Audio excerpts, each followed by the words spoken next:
પરસેવો પણ વળી માટે પ્રથમથી કહું છું કે મૃત્યુ પાપ કરશો. આજના જામનગરના શિક્ષણના કાર્યક્રમના વખાણ તો બધા કરીએ એટલા ઓછા છે. આજના મંચ પરના મહાનુભાવો, બહારગામથી વધારેલા દરેક ગામના પ્રમુખો, આગેવાનો અને ગામમાંથી પણ આવેલા આગેવાનો, મહિલાઓ, બાળકો સૌને હું નંદવંતન પ્રણામ કરું છું. દરેકના નામ ઓછું તો બધા રહી જાય તો દુઃખ પણ થાય. તમારી એક સ્વાભાવિક ટેવ પણ છે કે મારે ઘણું બીજું બોલવું હોય તો ટૂંકું પણ આમાં બોલી શકું. આજે ખરેખર તો આજના પત્રકાર ભાઈઓને પણ આવકારું છું. દર વખતે હું એમને ભૂલી જતો હોઉં છું. આજે મેં યાદ રાખ્યું કે પત્રકારોને ભૂલવા નહીં. જે આપણા વિજયસુંદર જ્ઞાતિના પણ પત્રકારો, અન્ય પત્રકારો હોય એ દરેકને પણ આવકારો. આ સ્ટેજ ઉપરથી રાજુભાઈએ પણ ઘણી સારી વાત કરી. જુનાગઢની શિક્ષણ વિશે વાત કરી, એકતા વિશે વાત કરી અને કોઈને કાંઈ તકલીફ હોય એ પણ વાત કરી. પણ રાજુભાઈ, તકલીફ તો દેશમાં નહીં વર્લ્ડમાં પણ છે. તમે જુઓ, ટ્રમ્પને પણ વાંધો છે આપણા મોદી સાથે. તો રશિયા, ચીન, હવે તો સાઉથ કોરિયાનો પણ આવી ગયો પડકાર. અને ભારત, એમાં ટ્રમ્પને લખલખું આવ્યું. તો આપણે પણ આપણા દેશ માટે ઉજાગર કામ કરીએ. એમાં શિક્ષણ છે પહેલું કાર્ય. વિશ્વકર્મા વંશજો માટે પણ ઘણી વાતો. ગિરીશભાઈએ બહુ સારી વાત કરી. ભાઈ શ્રી દિલીપભાઈ, ગિરીશભાઈ પ્રજાપતિ છે છતાં વિશ્વકર્મા વંશજો માટે ખૂબ સારી ભાવનાથી એકતાનું કામ કરે છે. પણ મને એટલું ગૌરવ પણ છે. એક તો મારી રિક્વેસ્ટ છે કે ભાઈ મને ભામાશા તો ન કહો, હું ભામાશા જેવો નથી. ભામાશા શબ્દ બહુ ઊંચો છે, કારણ કે એમાં પણ કોઈકને ટપ જેવી તકલીફ પડે તો એ નકામ થાય. એટલે ભામાશા નથી. હું એક નાનો એક ડોનર છું અને મારી ફરજમાં આવે છે મારા જ્ઞાતિના ભાઈઓ અને અન્ય જ્ઞાતિના. જેમ સુભાષભાઈ જોશી પણ વાત કરી, હું તો અન્ય જ્ઞાતિમાં પણ સારી સારી જગ્યાએ શિક્ષણ માટે કામ કરું. પછી બેરામુંગા હોય કે વિકલાંગ હોય, એને હું પ્રથમ પ્રાયોરિટી આપું છું. ગામડાની સ્કૂલોએ મેં ઘણી તકલીફ લીધી, તેને લેતો જાઉં છું. મારા પરિવારનો સાથ છે, અમારા ભાઈઓનો સાથ છે, એક અમારી મજબૂતાઈ છે. રહી વાત વિશ્વકર્મા વંશજોની, પણ ખરેખર વિશ્વકર્મા વંશજો એક થાય તો ટ્રમ્પ પણ હારી જાય.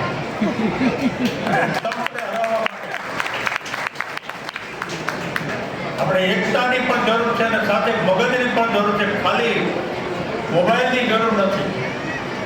આપણા શિક્ષણો પણ બહુ જરૂર. અનુભવની પાઠશાળા બહુ મોટી છે. અનુભવની પાઠશાળાની વાત કરી મારા ઉપરથી પણ જેને શીખેલું લઈ શકે. હું પણ એક અનુભવની પાઠશાળા છું, એટલે હિંમતવાળો છું. હમણાંની વધારે વાત નહીં કરતા આજની ખુશીની વાત પણ હું કરીશ. આજે મારે કાંઈ જરૂર નથી. આજે મારે કાંઈ જરૂર નથી. હું સુખી છું. અમારા પરમ પૂજ્ય પિતાશ્રી અને મારો રવિને યાદ કરીને હંમેશા વાત કરું છું. જે કાંઈ કરું છું મારા રવિને આધારી જ કરું છું. મને આપીને ગયો છે, કાંઈ લઈને નથી. મારા ભાઈઓ મને આપે છે, કોઈ મારી પાસેથી લઈ નથી. એટલે મારી ભાવના બહુ ઊંચી છે. એકલા પરિવાર, ગુજરાત પરિવાર પૂરતી નહીં, ઓલ ઇન્ડિયાના, એમાં આપણા ખાસ ગુજરાતના દરેક લોકો, આપણો ક્ષત્રિય સમાજ છે, પટેલ સમાજ છે, જેટલા સમાજના વખાણ કરીએ એ બધામાં કંઈક તાકાત છે. તો આપણામાં પણ ઘણી અંધેરી તાકાત છે. એ પણ તાકાત કઈ રીતે હોય, ત્યાં બધા વિદ્યાર્થીઓને પણ એમ કહું છું. આજે શિક્ષણ દિન છે, એને પણ યાદ કરો. આપણામાં શિક્ષકો પણ ઘણા છે. નીતિનભાઈ એવા પણ ઘણા શિક્ષકો બીજા પણ છે. સારું શિક્ષણ લેવું અને શિક્ષણ આપવું એ પણ એક યોગદાન છે. વિશ્વકર્મા ગુર્જર સુધારની વાત કરું તો પેલા તો મારા ઉપરની ગૌરવની વાત કરું. કે કોઈને ખુશી પણ થશે તો કોઈને હિંસા પણ થશે.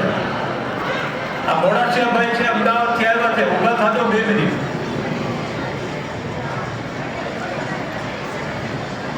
મારી વાતના એક સાક્ષી છે. શું કામ સાક્ષી છે? કે જેનામાં કોઠાસો જોઈએ, આર્મી શું જોઈએ, એને જે કંપનીમાં કામ કર્યું છે એ કંપની 5000 કરોડની છે, એને પાકિસ્તાન બનાવી છે. પાકિસ્તાન લોકો જૈન છે, હું સુધાર છું, એની પાસે વિચાર છે ને મારી પાસે શક્તિ છે. અમે બંનેનું મિશ્રણ કર્યું. અમારી એકતા જુઓ, અમારી કંપનીની વિશાળતા જુઓ. 1400 માણસની નોકરી કરતી કંપની પાવરફુલ ચાલુ છે. બીજી 400 કરોડની ફેક્ટરી તમારા જામનગર જિલ્લામાં જાયવામાં પણ શરૂ થાય છે. ભૂમિપૂજન થઈ ગયું છે. અમારી બીજી એકતાની વાત કરીએ તો ત્યાં પણ 800 માણસની રોજીરોટી આવશે. બીજી એકતાની વાત કરું તો બહુ ખુલીને વાત ન થાય એવી પણ છે કે જેને અમને લાભ મળે છે અમારા અનુભવનો, આ શિક્ષણનો. મારી જે કંપની પાર્ટનર કંપની છે એની વાત કરું તો મોડાસિયાભાઈ સાક્ષી એટલે છે. એની 200 એકરમાં કંપની છે. ડી જાડી પ્લેટના પાઇપ બની જાય, ડી જાડીને પાઇપ. તો ગવર્મેન્ટ એને ઓફર કરેલી છે કે તમે ટેન્ક બનાવો, ટેન્ક ભારતીય ટેન્ક બનાવો. પછી એની પાસે એસએસની ફેક્ટરી છે કે જેની અંદર કોકના નાચા બની શકે. આખું એશિયન આખી ફેક્ટરી જોઈને ઓપન ખુશ થઈ ગયો. હમણાં અમને એક એવો ક્લાસ મળ્યો જેમાં હું પણ એક છોટો નાનકડો હિસ્સેદાર બનીશ. એ લોકોને એક ડેલિગેશનમાં બોલાવવા પણ આવ્યા હતા કે તમે આપણા આર્મીમાં આગળ વધો, આપણા સેલ્ફ હથિયારો બનવા જોઈએ. કેમ ના બને? એની પાસે એટલી બધી સગવડ છે. એના મારફત મને પણ એક લાભ મળ્યો કે મારી કંપનીનું નામ રવિ ટેકનો પોર્ટ છે. અમે એનું કામ ફોર્જિંગ કરીને આધુનિક ઘોડા પણ બનાવી શકીએ. એવી ઘોડાની એક અમને ડિઝાઇન મળી. અમે એક જાપાનનું 24 કરોડનું મશીન લાવ્યા. આજે એનું ઓપનિંગ થઈ ગયું, જેની અંદર ઘોડા બનશે. હજુ અમને એપ્રુવલ નથી મળી. આ તો હવામાં પડી ગયા. એપ્રુવલ લેવી એટલે બહુ અઘરી વાત છે, કારણ કે આર્મીનો વિષય છે, ગવર્મેન્ટનો વિષય છે. પણ અમને મોદી સરકારનો પણ સાથ સહકાર છે. હમણાંનો એક બીજો કિસ્સો કહું. અમે એક આધુનિક મશીન ગાયવામાં લાવીએ છીએ. એ આધુનિક મશીન 54 કરોડનું છે. એની અંદર છરા બનશે, છરા 3 ઇંચ લાંબા છરા, ઓટોમેટિક 200 નંગ 1 મિનિટના બને. પછી એના ઉપર પ્રોસેસ ઘણી થાય, ટ્રીટમેન્ટ થાય, ડાયરેક્ટ છરા બનશે કે જે આર્મીને કામ આવશે. પણ અમને 3 વર્ષ લાગશે એપ્રુવલ લેતા. આ તો અમારી ખુશી. અમે જરા હરકુંદડા કહેવાય નહીં, કહી દઈએ. એના માટે હું આ 7 તારીખે મને જાપાન, હું અને મારા કંપનીના બીજા એન્જિનિયર અને બોમ્બેના 3 બીજા, અમે 6 જણા ડેલિગેશન જાય છે જાપાન 7 તારીખે. જાપાનની અંદર જે મશીન આર્મી માટેની જે અંદર જે એના ઘોડા બનાવે છે, એના બીજા સામાન બનાવે છે, એ કંપની ત્યાંની ગવર્મેન્ટની બંધ થઈ ગઈ. એ મશીનો અમને વેચવા માંગે. જેને અમને બોલાવ્યા છે કે આપણી ગવર્મેન્ટે એના માટે સ્પેશિયલ કેસમાં અમારી મંજૂરી લઈ દીધી. 10 તારીખે અમારી પ્લાન્ટ મીટિંગ છે, કારણ કે એમાં મંજૂરી ના મળે. આર્મીના પ્લાન્ટમાં બધું એટલે મંજૂરી ના મળે જાપાનમાં. તો અમને મળી. એમાં અમૃતલાલ ભારતીયનું નામ છે. 11 તારીખે અમારી પ્લાન્ટ મીટિંગ પણ છે. 18-20 તારીખ સુધીમાં 2 મશીન અમે સોદો કરશું. ઘણા મોંઘા છે, જૂના છે પણ મોંઘા છે. 10-12 કરોડના મશીન થાય. નવું લેવા જાય તો 60 કરોડનું થાય. પણ તૈયાર માલ માટે, આર્મી માટે બનાવવા માટે જે સગવડ મળે, તો આજે આ વિશ્વકર્માના દીકરા તરીકે મને કેટલું ગર્વ થાય આપ સમજી શકો. આપણા વિદ્યાર્થી ભાઈઓ, આપણા ગુજરાત સુધારના મગજમાં જેમ પેલા ભાઈ વાત કરી ગિરીશભાઈએ કે આપણે રાજકારણમાં, અરે રાજકારણના બાપની પણ જરૂર નથી. આપણે રાજકારણ વાળો ગોતીને બોલાવવા આવવો જોઈએ, એવું આપણું કામ હોવું જોઈએ. એ આપણી બુદ્ધિ. આ વિશ્વકર્મામાં એ તાકાત હતી. એની ઉપર તો ઘણા ભારત છું, ન્યાય ખટપટો હતી. દાદાનું કોઈ સાંભળતા નહીં, પણ દાદા શાંત હતા, એની પાસે આઈડિયા હતા, બુદ્ધિ હતી, પેલા લોકો એનો ઉપયોગ કરતા હતા. એવી રીતે આપણો પણ ઉપયોગ સરકાર માટે થતો હોય તો આપણે કરવા તૈયાર, પણ આપણે કોઈ પણ નિચોડમાં ખટપટમાં ક્યાંય પણ આગળ ન આવી અને મોદી સાહેબની જેમ વિચારધારા એક જ રાખી. મને કોઈ ભામાસા તરીકે ગાળો પણ કાઢશે, વિશ્વકર્માનો દીકરો આગળ આવો તો પણ ગાળો કાઢશે, ઈર્ષા કરશે. કોઈ માણસ તમારી ઈર્ષા કરે તમારી પ્રગતિ ડબલ થશે, એમાં કોઈ બિઝનેસ નથી. એટલે કોઈ ઈર્ષા પાછળ ધ્યાન ન દે. એવી જ રીતે ભણવામાં હવાલા વિદ્યાર્થીઓને, હવાલા દીકરાઓને, ઘણા હોશિયાર દીકરાઓ, મોટા ડોક્ટરના દીકરાને દત્તક લેવાના. એ બહુ બહાદુર છોકરો છે, મારા મગજમાં છે. હજી તો આવડો પાટ્યો છે, પણ સાચું બોલવાવાળો છે, મોઢે કહેવાવાળો એવો માણસ છે, જિંદગીમાં આગળ આવે.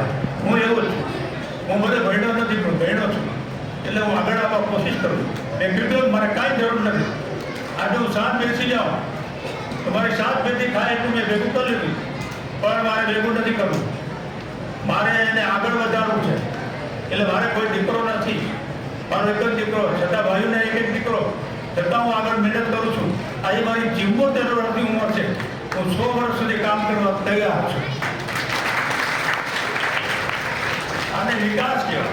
વિકાસ માટે કામ કરું, રૂપિયા માટે નહીં. અને મારે જે કમાવું છે, એની મુઠ્ઠી હું ખોલું નહીં. એ તો ઈશ્વર મારી પાસે ખોલાવશે, અને ખોલાવ તો આવ્યો જ છે. કે મારે તો સમાજ માટે ખોલવું છે. ઓ સમાજ માટે, કોઈ એક સમાજ માટે નહીં. આ મારી ભાવના છે મારા મિત્ર. એટલે કે મારે બહુ વાત નહીં કરતા.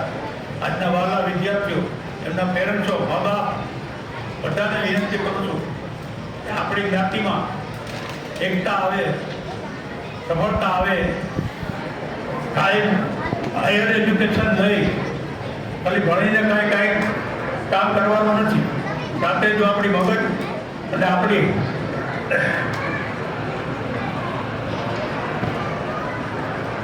વિશ્વકર્માની પ્રેરણાથી, બુદ્ધિથી, વિશ્વકર્મા દાદા તો ડિપ્લોમા ભણ્યા, કોઈને ખબર છે? કોઈને ખબર જ નથી. ખબર ક્યાંથી હોય? ડિપ્લોમા હતું કે નતું એ ખબર નથી. આપણે કહી દઈએ તો ડિપ્લોમા, પણ છતાં આજે દુનિયાને વોશ કરીને બેઠા, આખી દુનિયા એને નામ વિશ્વકર્મા. શાંત બેઠા તો જે આપણા ભાઈઓ શાંત બેસશે, શાંત રીતે કામ કરશે અને પોતાનું જ વિચારશે તો ખરેખર આગળ આવશે. કોઈની પણ ઓલી કર્યા વગર, કોઈ પણ પ્રમુખ હોય, કોઈ પણ જગ્યાએ હોય, જેમ આપણે આપણે કમાડિયાના પ્રમુખની વાત કરી, પડોશીની વાત કરી, તો કોઈ એક પ્રમુખ રાજી પછી ઉતરી જાય તો બીજાનો વારો આવે. એમાં એની સફળતા હોય, એમાં કાંઈક શીખવાનું મળશે, નવું કાંઈક નવો લાવશે. પણ એને ચાન્સ આપવો એ પણ એક આપણી ફરજ છે. એવું જ આપણા પરિવારમાં જો આપણે આપણા ભાઈની ખોદણી કરશું તો કોઈ દિવસ આગળ નહીં આવે. અમે અમારા ભાઈઓમાં એમ કીધું તું નાનો હોય ને, ભાઈ તું 5 લાખનું નુકસાન કરતો તું એકલો જ છો, પરિણામથી અમે બેઠા છીએ, એટલે એ સફળ છે. જો એને એમ કહીએ તને ન ખબર પડે આઉટ જવા દે તો એ ન થાય. જગુભાઈ સાક્ષી છે, જગુભાઈનો પણ કરીએ. જગુભાઈ કામ કરતા તો અમે કહેતા તું તારે કર તારી રીતે, અમે નથી આવવાનું. એ 5 લાખની નુકસાન નહીં, 50 લાખનું પ્રોફિટ કરીને આવેલો માણસ. તો આ આપણી સમાજની, આપણે પરિવારની એકતામાં આવું બધું ઘણું શીખવાનું. એને શીખીએ, બાકીનું ભૂલી ગયું. ખોલવાનું તો ઘણું જ છે, ઉતાર ભૂલી જાઓ, ખોલવામાં જ મજા છે. કોઈ પણ વસ્તુ બપોર જમ્યા પછી પણ ભૂલી જાઓ. હવે આપણે ભૂલવું જોઈએ. એટલે વધારે વાત નહીં કરતા આજે ખુશીનો દિવસ. આ જામનગર પ્રમુખ સાહેબ, એમના ટ્રસ્ટીઓ, એમના આખા સાથીદારો, એમની આખી ટીમ, એમનું આખું યોગ મંડળ, મહિલા મંડળ, જે આ સૌરાષ્ટ્રની અંદર, આખા ગુજરાતની અંદર ખરેખર શિક્ષણ માટે મોટું યોગદાન કામ કરી રહ્યા, એને હું દિલથી અભિનંદન આપું. કોઈ એક વ્યક્તિ કામ નથી કરતું, એના માટે મજબૂતાઈ, શક્તિ જોઈએ. મોદી સાહેબમાંથી ઘણું શીખવાનું. એવી રીતે આપણે પણ આપણા સમાજમાંથી એવું કંઈક શીખીએ, આગળ વધીએ, આપણો સમાજ આગળ આવે. ભૂલચૂક તો થાય, ભૂલચૂક થવાની જ છે, પણ ભૂલચૂકને ગળે નહીં બાંધી લેવાની, એને બહુ પી નહીં જવાની અને ભૂલી જવાનું. બધું વાત નહીં કરતા મને મારો દીકરો પણ યાદ આવી જાય. એટલે ઘણી વખત બહુ ભૂલી નથી શકતો, પણ મારા દીકરાને યાદ કરી દે. હું ફરી ફરીને કહું છું કે આપણી જ્ઞાતિ માટે, અન્ય જ્ઞાતિ માટે હું જીવીશ ત્યાં સુધી ખરેખર સુંદર કાર્યો કરતો રહે.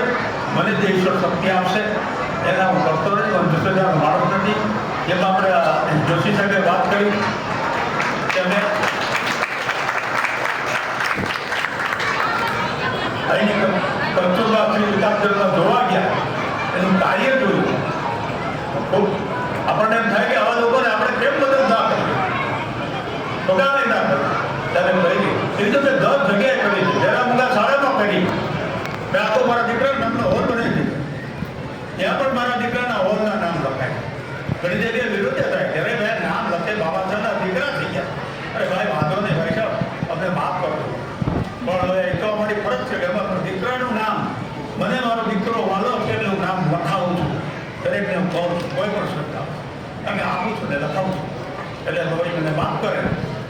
અને આજના આ દિવસે ફરી ફરીને લાખ લાખ શુભેચ્છાઓ આ વિદ્યાર્થીઓને, એના વડીલોને, એના સગાવાલાને, બહારથી બધી આ સંસ્થાના આજે જે ભીખભાઈ ને રવડીભાઈ એની ટીમે જે આટલા ગામે ગામથી ભેગા કર્યા છે, વિશાળ હાજરી, વિશાળ ટાઈમ, પછીનો પડી જાય ત્યાં સુધી બેસાડ્યા છે, તો પણ કોઈ હલતા નથી.